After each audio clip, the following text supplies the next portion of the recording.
지금 중국의 부동산 상황은 매우 열악하고 부동산 개발 회사가 막 망하고 있고 총체적 난국이 되고 있는 그런 상황입니다. 가장 큰 문제가 하나 있습니다. 삽시간에 한국의 산업이 멈출 수 있다. 그래서 저는 한 가지 제안을 드리고 싶은 게 있는데 확보해야만 이런 난국을 타개해 갈 수 있을 거예요.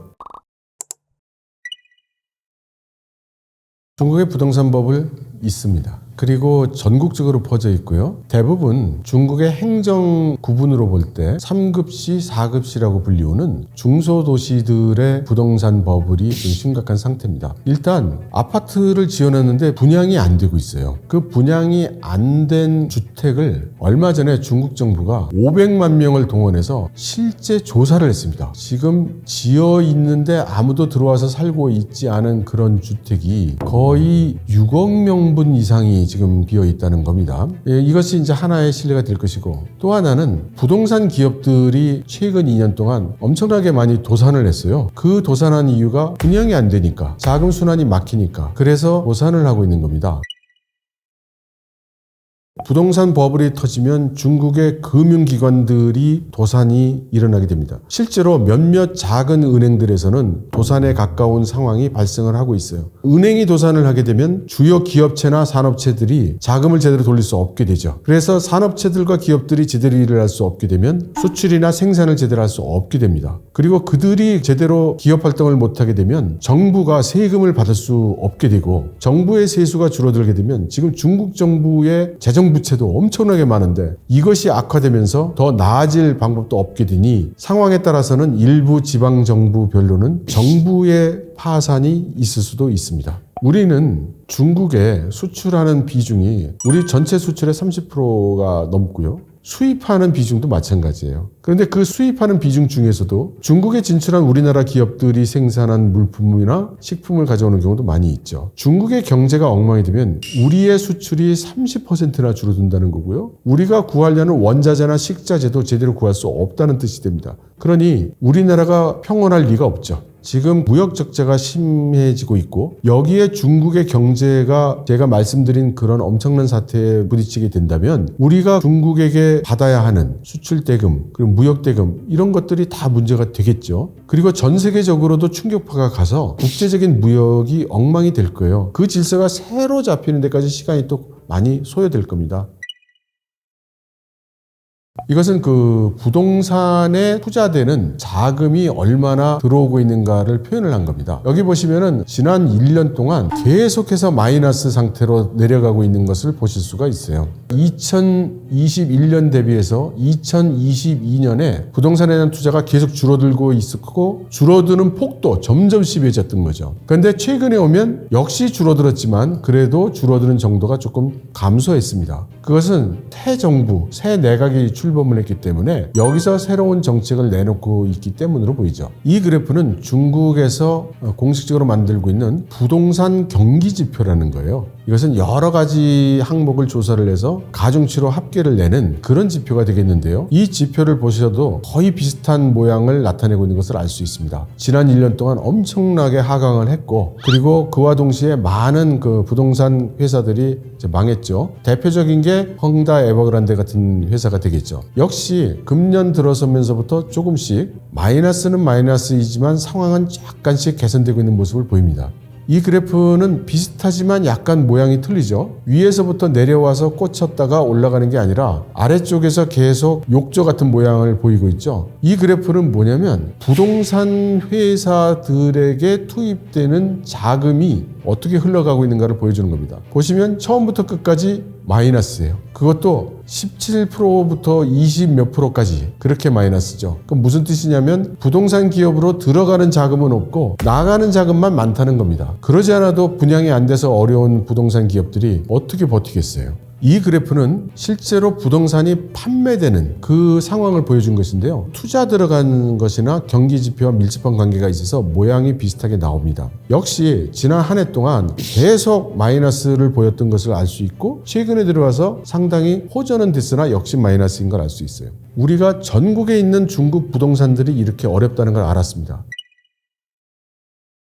그럼 부동산 회사들, 건설 회사들이 망하면 그럼 어떤 일이 생기죠? 중국에서는 이렇게 건설을 하던 회사가 망하게 되면 이 집을 사기 위해서 부동산 담보 대출을 받았던 사람들이 집은 안 생겼는데 빚은 갚아야 되는 상황이 생깁니다. 그리고 부동산 개발 회사들은 은행으로부터 빚을 갚지를 못하게 되니까 도산을 하게 되죠. 그런데 은행은 이들 부동산 기업들 그리고 이 주민들에게 빌려줬던 돈을 현실적으로 받지를 못하게 되잖아요. 그러면 은행이 어려워지는 겁니다. 그래서 은행이 도산하는 사태가 이제 생길 수 있는 거죠. 그것이 왜 중국이 이 부동산 사태를 엄중하게 생각하고 또 왜 중국이 은행을 감독하기 위해서 지금 많은 노력을 하고 있는지 그 원인입니다. 그런데 중국은 큰 나라이기 때문에 실제로 중국 안에 계신 분들 입장에서 봐도 체감이 각각 다르세요. 그래서 여러분들이 중국에 있는 친지에게 전화를 하셔서 물어볼 때 아니 뭐 별로 그런 일 없는데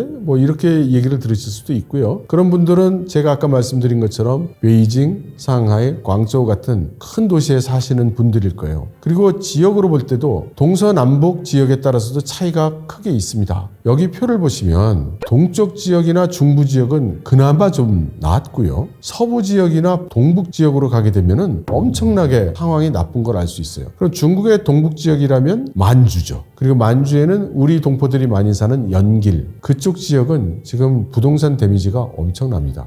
그러면 좀 형편이 나은 지역에서는 부동산이 잘 팔리고 있느냐? 아닙니다. 여기 보시면 좀 경제적으로 발달해 있는 동부 지역도 지금 전년 대비해서 판매가 25% 이상 줄었죠. 중부 지역 마찬가지고 서부 지역 말할 거 없죠. 완주 지역은 뭐 40%가 넘었습니다. 그러니까 결론을 우리가 내릴 수 있죠. 지금 중국의 부동산 상황은 매우 열악하고 부동산 개발 회사가 막 망하고 있고 부동산 개발 회사가 망하니까 건설 회사가 같이 망하고 부동산 회사가 망하니까 주민들이 집을 계약은 했지만 집을 인도받지 못하고 그러나 주택담보대출의 부담은 또 안게 됐고 총체적 난국이 되고 있는 그런 상황입니다.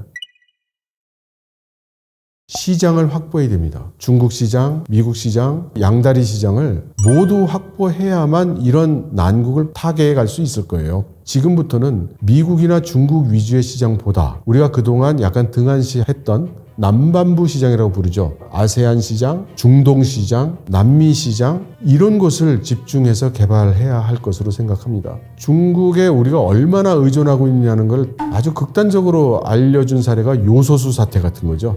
요소수라는 거는 디젤 차량에다가 이제 첨가해야 되는 그 제품인데 사실은 액수도 크지 않고 기술적으로 뭐 만들기 어려운 것도 아닌데 한마디로 돈이 안 되기 때문에 우리나라 기업들은 안 만들었던 그런 제품이죠. 그런데 그것을 전량에 가까운 것을 중국에서 수입을 해오다가 중국이 그걸 수출을 안 하니까 삽시간에 한국의 산업이 멈출 수 있다. 이제 이런 사태가 이제 발생을 했었죠. 그럼 중국이 그럼 일부러 그렇겠냐? 아닙니다. 중국은 자기 문제를 해결하기 위해서 그렇게 한 거거든요. 중국이 비료 파동이 있었기 때문에 비료 관계된 일체의 자재의 수출을 금지했고 요소수가 요소로 비료를 만들기 때문에 그 요소수 수출이 잠시 안 됐던 거예요. 그럼 요소수 말고 또 우리가 중국이 수출을 안 하거나 못 하거나 이렇게 돼서 우리한테 문제가 생길 수 있는 품목이 뭐가 있냐?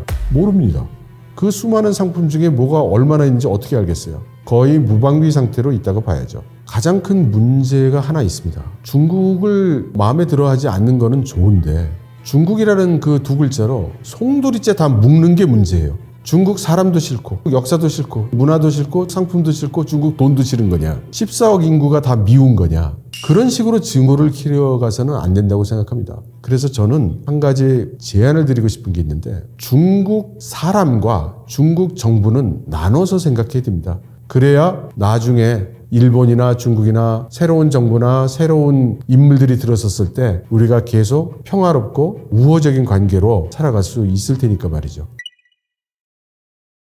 무엇보다도 가장 중요한 건 지금 우리 앞에 닥치고 있는 군사적 위기의 가능성입니다. 그러한 그 군사적 위기가 꼭 온다고 할 수 없지만 있을 수 있는 가능성은 충분히 대비를 해야 되겠죠. 근데 상대적으로 우리는 그에 대한 경각심이 적은 것 같아요. 이미 시작된 전쟁, 여기에서 제가 말씀드릴 수 있는 내용을 소상하게 풀어서 드렸어요. 관계된 근거 자료들도 제시를 했습니다. 꼭 좀 한번 보시고요. 제가 이 책을 팔기 위해서가 아니라 여러분들이 이 문제를 보다 깊이 한번 인식하시고 고민하시는 그런 기회가 되었으면 하는 바람입니다. 지식인사이드 여러분, 감사합니다.